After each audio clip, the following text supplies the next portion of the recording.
बिस्मिल्लाहिर्रहमानिर्रहीम। अस्सलाम वालेकुम डियर स्टूडेंट्स। मैं उम्मीद करता हूँ माशाल्लाह से आप लोग सारे खैर ऑफियत से होंगे, सब लोग ठीक ठाक होंगे, सब लोग सेहतियाब होंगे। तो हम आपको अपने यूट्यूब चैनल अक्सोडियन के ऊपर वेलकम कहते हैं। अक्सोडियंस को फॉलो लाजमी करते रहें, सब्सक्राइब भी लाजमी करें, बेल आइकन को क्लिक भी कर लें ताकि आने वाला हर नया लेक्चर आपको मिलता रहे।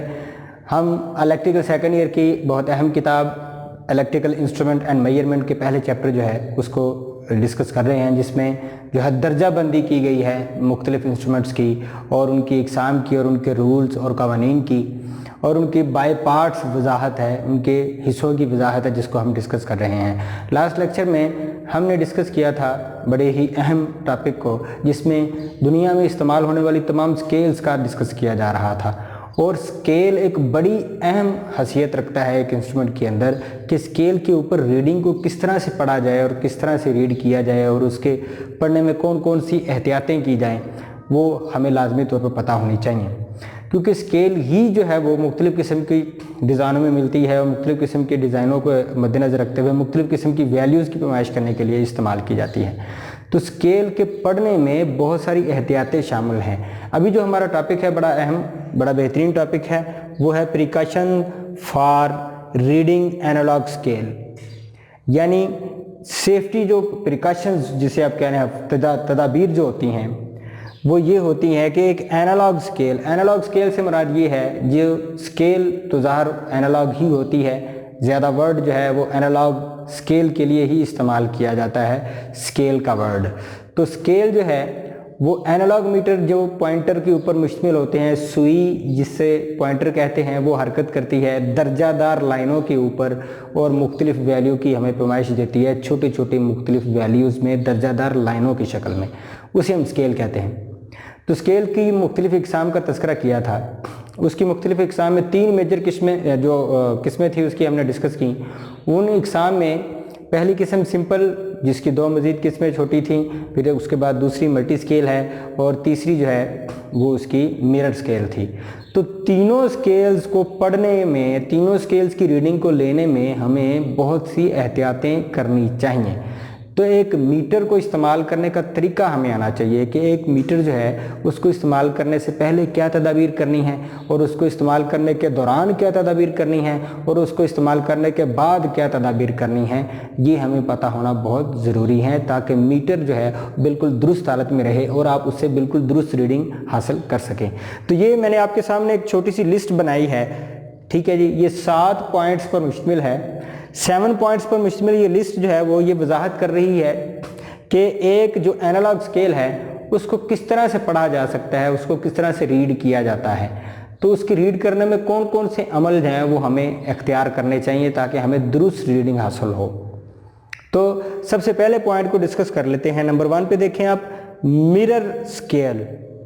अब मिरर स्केल को पढ़ने के लिए हम पीछे जो लास्ट लेक्चर हमने डिस्कस किया है उसमें जो तीसरी किस्म थी वो मिरर स्केल की थी। उसके पढ़ने में जो सबसे पहली एहतियात ये होनी चाहिए कि मीटर की जो रीडिंग लेने से पहले मीटर की पोजीशन को मद्देनज़र रखा जाए, क्योंकि ये एक ऐसी स्केल होती है जिसके नीचे आईना लगा होता है और आईना क्योंकि साया देखता है और उसका अक्स भी होता है जो आईने वाली स्केल का, तो इस वजह से हमें एक आईने वाली स्केल को बिल्कुल परफेक्ट जो है वो सीध में, यानी कि अपने सीधा रख के उसकी रीडिंग को लिया जाता है ताकि पॉइंटर और उसका जो साया है, उसका जो अक्स है, उसके नीचे मौजूद हो और पॉइंटर बिल्कुल सीधा उस वैल्यू के ऊपर मौजूद हो जिस वैल्यू की हमने क्या करनी है जी, पैमाइश करनी है।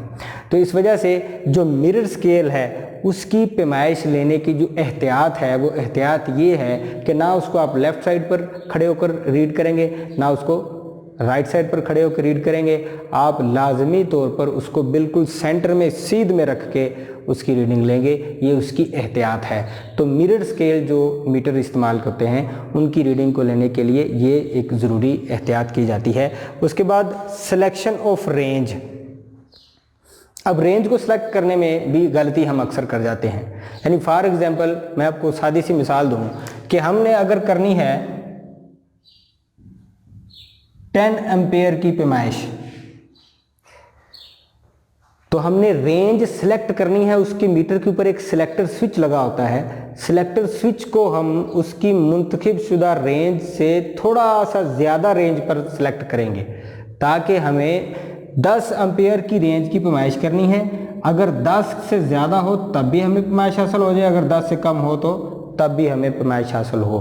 तो हमने हमेशा 10 एम्पेयर से, फॉर एग्जांपल हम जो रेंज सेलेक्ट करेंगे वो करेंगे 15 एम्पेयर की रेंज सेलेक्ट करेंगे, ताकि हमें दुरुस्त रीडिंग हासिल हो सके। ये मीटर को इस्तेमाल करने से पहले जो रेंज सेलेक्ट करनी है, चाहे वो AC एम्पेयर वो अपना एम्पेयर्स हैं, चाहे वो DC एम्पेयर्स हैं, तो ये पैमाइश की एक दूसरी यानी कि सिलेक्शन ऑफ रेंज। तो रेंज एक ऐसी सिलेक्ट करें कि आपकी जो पॉइंटर जो है वो बिल्कुल उसके करीब जाके खड़ा हो, ताकि आप दुरुस्त रीडिंग हासिल कर सकें। ये रेंज यानी कि 10 एम्पेयर है तो 10 एम्पेयर के बिल्कुल करीब यानी 10 एम्पेयर के ऊपर खड़ा हो जाके ऐसी रेंज आप सेलेक्ट करेंगे, ताकि आपको रीडिंग लेने में आसानी हो। आगे है नॉन यूनिफॉर्म स्केल। अब नॉन यूनिफॉर्म स्केल जो है ये एक ऐसी स्केल होती है जिसकी रीडिंग लेने में हमें मुश्किलात आ सकती हैं।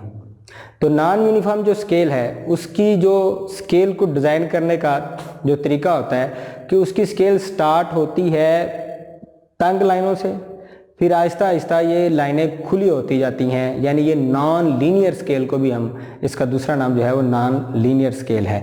ये आपके सामने मैंने एक नॉन यूनिफॉर्म स्केल की एक जो है ना वो डायग्राम बनाई हुई है। ये पहले दर्जादार लाइनें तंग हैं, फिर आहिस्ता आहिस्ता ये खुली होती जा रही हैं, यानी कि इसकी जो स्केल की लाइनें हैं, दर्जादार लाइनें, ये एक जैसी नहीं हैं, तो इस वजह से हम इसको नॉन यूनिफॉर्म स्केल कहते हैं। तो इस स्केल को पढ़ने के लिए भी ख़ास एहतियात की ज़रूरत होती है, यानी हम इस स्केल को जब अगर इस्तेमाल कर रहे हैं या इस मीटर को इस्तेमाल कर रहे हैं तो इसके ऊपर रेंज को सिलेक्ट, उस रेंज को सिलेक्ट किया जाए कि वो जो पॉइंटर है वो तंग लाइनों के दरमियान ना हो, ताकि आपको रीडिंग लेने में मुश्किलात हो। वो हमेशा खुली लाइनों वाले दो क्वांटिटीज़ के दरमियान जाके खड़ा हो, ताकि आपको रीडिंग लेने में आसानी रहे। ये एक एहतियात होती है एक नॉन यूनिफॉर्म स्केल को रीड करने की। आगे है चौथी, जो कि है मल्टी रेंज इंस्ट्रूमेंट्स, और उनके अंदर क्या क्या रेंज सिलेक्शन होती है। मल्टी रेंज से मुराद मतलब कई ऐसी रेंजेस होती हैं, फॉर एग्जांपल 300 तक रेंज होती है एक मीटर की, तो उसमें मुख्तलिफ रेंजेस को सेलेक्ट करने के लिए मतलब 1, 5, 10, 50, 100 एंड 300 सिलेक्शन पॉइंट्स बने होते हैं। अब उनमें से हमने किसी भी एक रेंज को सिलेक्ट करना है, तो फॉर एग्जांपल अगर उसकी स्केल के ऊपर वो रेंज ना दी गई हो तो उसको किसके साथ डिवाइड करेंगे, किसके साथ मल्टीप्लाई करेंगे, तो हमें दुरुस्त रीडिंग हासिल होगी। ये एक तरीका होता है मल्टी रेंज इंस्ट्रूमेंट्स के अंदर, जो कि आपके सामने ये मौजूद है। मल्टी रेंज इंस्ट्रूमेंट्स में एक और हम बड़ा अहम काम करते हैं, क्योंकि वो जो मल्टी रेंज इंस्ट्रूमेंट्स होते हैं उनकी स्केल जो होती है वो मल्टी स्केल होती है, उसमें मुख्तलिफ किस्म की रेंजेस होती हैं।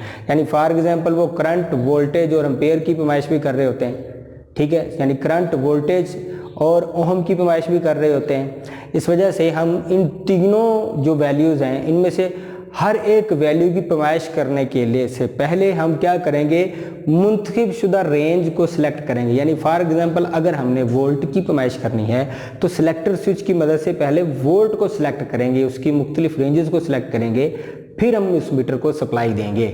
ये ना हो कि हम जो सिलेक्टर स्विच है वो मुज़ाहमत के ऊपर है और आप उस पैमाइश कर रहे हैं एम्पेयर की, तो आप रीडिंग लेने में गलती करेंगे, आप स्केल के ऊपर ओहम की पैमाइश लेना शुरू कर देंगे, जिससे गलती का इम्कान होगा।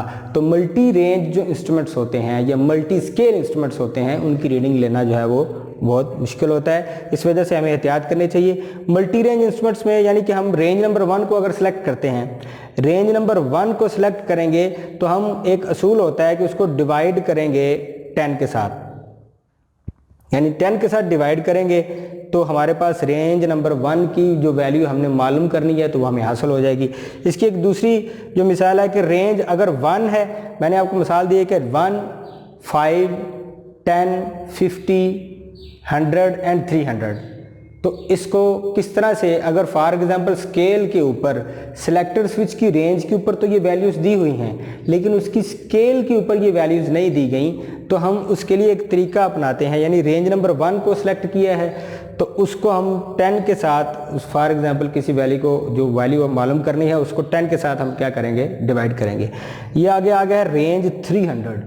300 को हमने सेलेक्ट किया, हमने डिवाइड किया उसको 100 के साथ, आगे आंसर आया 3, तो हमने जो वैल्यू मालूम करनी है उसको मल्टीप्लाई कर दिया 3 के साथ, तो हमें वो जो आंसर है वो हासिल हो जाएगा जो कि आपको जिस क्वांटिटी को आपने मालूम करना है। आगे आ गया है मल्टी स्केल, यानी मल्टी स्केल से मुराद ये है कि एक से ज़्यादा रीडिंग वाली स्केल। मैंने आपको पहले यहाँ पर मल्टी रेंज वाले में भी आपको मिसाल दी है कि ये एक ऐसी स्केल होती है जिसको पढ़ने में थोड़ी सी दुश्वारी हो सकती है और हमसे गलती भी हो सकती है। इस वजह से हमें इसको इस्तेमाल करने से पहले एहतियातें बरतनी चाहिए। वो एहतियात ये हैं कि हम सबसे पहले उस रेंज को मुंतखब करेंगे जिस रेंज की हमने क्या करनी है, पैमाइश, फिर मीटर को हम उसको सप्लाई फराहम करेंगे। ये ना हो कि जो पॉइंटर है वो खड़ा हुआ है एम्पेयर के ऊपर और आप नोट कर रहे हैं वोल्ट को। ये क्यों, इसकी क्या नुकसान होता है, ये है क्योंकि जो मल्टी रेंज या मल्टी स्केल होती हैं उसके ऊपर एक ही बारीक नीडल की तरह पॉइंटर होता है जो ओम को भी कवर कर रहा होता है, वोल्ट को भी कवर कर रहा होता है और साथ में एम्पेयर्स को भी कवर कर रहा होता है। तो इस वजह से हमें जो मल्टी स्केल रेंज के जो इंस्ट्रूमेंट्स होते हैं उनके अंदर रीडिंग लेने के लिए बहुत एहतियात की ज़रूरत पड़ती है। आगे आ गया है बिफोर सप्लाई रीड स्केल, यानी मीटर को इस्तेमाल करने से पहले, उसको सप्लाई फराहम करने से पहले हमने क्या करना है कि हम स्केल को रीड करें कि उसकी स्केल किस किस्म की है, यानी उसकी जो स्केल का डिज़ाइन है वो कैसा है, यानी वो नॉन लीनियर है या लीनियर स्केल है, या उसकी दर्जादार लाइनें जो हैं उसकी फॉर एग्जांपल, यानी ये लाइन है बड़ी लाइन और ये एक बड़ी लाइन है और इसके दरमियान ये जो छोटी लाइनें हैं, फॉर एग्जांपल ये 1 और 2 के दरमियान ये छोटी लाइनें हैं, ये करंट और वोल्टेज को किस लिहाज से तकसीम कर रही हैं छोटी छोटी वैल्यूज़ में। इसकी स्केल को अच्छे तरीके से हमें रीड कर लेना चाहिए, पढ़ लेना चाहिए, ताकि हमें अंदाज़ा हो सके कि हमने किस करंट की, किस वोल्टेज की वैल्यू की पैमाइश करनी है। कि बिफोर सप्लाई रीड स्केल के स्केल को अच्छे तरीके से आप रीड कर लें ताकि आपको रीडिंग लेने में आसानी रहे, आप असल वैल्यू को पैमाइश कर सकें। आगे है 7वां पॉइंट, लेट रीडिंग, यानी ये भी एहतियात हमें बहुत ज़रूरी होती है कि हम अगर रीडिंग लेने में देर कर देते हैं तो नुकसान क्या होता है कि मीटर के अंदर मसलसल सप्लाई चलती रहती है। मीटर जो कुछ होते हैं वो बड़े हसास होते हैं, यानी बहुत हसास मीटर्स भी होते हैं जो कि बहुत ज़्यादा करंट देर तक गुजरती रहे तो उनमें नुकसान भी हो सकता है, दर्जा हरारत बढ़ भी सकता है जिससे वो जल भी सकते हैं। तो ये जो एहतियात हमारे लिए है कि लेट रीडिंग नहीं लेनी, फौरी तौर पर जब मीटर को सप्लाई फराहम की जाए तो वो रीडिंग नोट कर ली जाए और मीटर को सप्लाई से अलहदा कर लिया जाए। इस वजह से हमने ये लेट रीडिंग वाली एहतियात को फोकस करना होता है। 1 बाय 1 आप देखेंगे तो आपको तमाम वो एहतियातें जो कि एक स्केल को रीड करने में होनी चाहिए वो पता होनी चाहिए आपको कि एक आईने वाली स्केल, मिरर स्केल को क्या सिलेक्शन ऑफ रेंज को सिलेक्ट किस तरह से किया जाता है, नॉन यूनिफॉर्म स्केल को पढ़ने के लिए क्या एहतियात होनी चाहिए, मल्टी रेंज इंस्ट्रूमेंट्स की जो स्केल हैं उसके ऊपर मुख्तलिफ किस्म की रेंजेस होती हैं, अगर कोई रेंज ना हो तो उसको किस तरह से मालूम किया जाता है, और मल्टी स्केल की रेंज को सिलेक्ट करने से पहले क्या क्या काम सरंजाम दिए जाते हैं, और आगे है सप्लाई देने से पहले मीटर को, फिर उसके बाद लेट रीडिंग किसी सूरत भी हम नहीं ले सकते। तो ये हमारी एहतियातें हैं स्केल को पढ़ने के लिए। तो अब हमारा जो टॉपिक है वो है uniform and non uniform scale. दो किस्म की स्केल होती हैं। यूनिफॉर्म स्केल एक ऐसी स्केल होती है जो कि लीनियर अंदाज में होती है, यानी उसकी एक लाइन से दूसरी छोटी लाइनों के दरमियान भी, यानी एक बड़ी लाइन है और दूसरी छोटी लाइनों के दरमियान बराबर फासला होता है और एक जैसे फासले के तहत एक जैसी लाइनें मौजूद होती हैं। वो जो स्केल होती है वो क्या कहलाती है, लीनियर स्केल कहलाती है, जिसकी मैंने सादी सी मिसाल आपके सामने ये देखें कि इसमें हर लाइनों के दरमियान फासला बराबर है और ये बराबर तरीके से क्वांटिटी की पैमाइश करने के लिए इस्तेमाल की जा रही हैं। इस वजह से हम इसको यूनिफॉर्म स्केल कहते हैं। आगे है नॉन यूनिफॉर्म। नॉन यूनिफॉर्म से मुराद नॉन लीनियर भी है, जिसमें यानी कि इसमें पहले स्केल जो है वो बारीक लाइनों से स्टार्ट होती है, फिर आहिस्ता आहिस्ता लाइनें जो हैं वो खुली होती जाती हैं, यानी इसकी लाइनें एक जैसी नहीं होती। ये लाइनें एक जैसी होती हैं और फासला भी बराबर होता है। इसमें लाइनें एक जैसी नहीं होती और फासला भी बराबर नहीं होता। इस स्केल को हम कहते हैं नॉन यूनिफॉर्म स्केल। तो ये नॉन यूनिफॉर्म स्केल जो है ये मुख्तलिफ इंस्ट्रूमेंट्स में होती है। यानी फॉर एग्जांपल जो मूविंग कॉइल इंस्ट्रूमेंट्स हैं उनकी ज़्यादातर स्केल जो होती है वो लीनियर होती है, यूनिफॉर्म। जो मूविंग आयरन जो इंस्ट्रूमेंट्स होते हैं यानी कि उनका वज़न ज़्यादा होता है, उनकी स्केल जो होती है वो नॉन यूनिफॉर्म स्केल होती है।